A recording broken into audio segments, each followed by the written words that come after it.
skrywe, woorde op papier, melodieë en akkoorde, kry 'n nuwe lewe hier.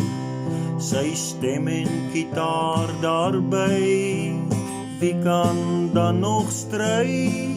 Die akkoorde op gitaar en 'n liedjie uit sy hart. Vloei die woorde uit sy pen, bring 'n boodskap met sy stem. Hy en sy gitaar, onafskeidbaar van mekaar, sing en speel hy sy liedjies al vir 40 jaar. As jy hom regtig ken, het jy 'n ware vriend gewen. Die onbekende legende is wat hy homself noem.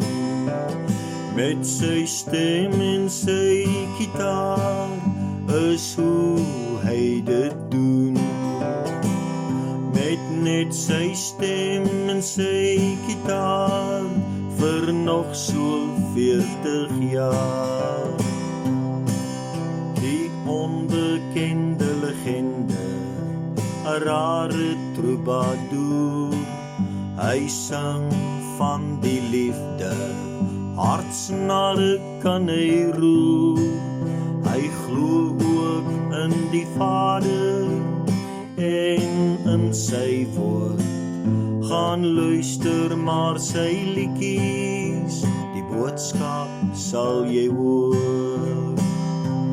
Met sy stem en sy gitaar, vir almal om te hoor. Met woorde en akkoorde dra hy die boodskap oor.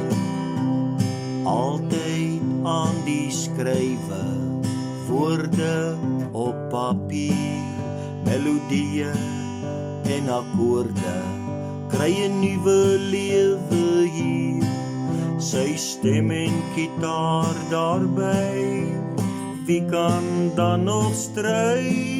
Die akkoorde op gitaar en 'n liedjie uit sy hart.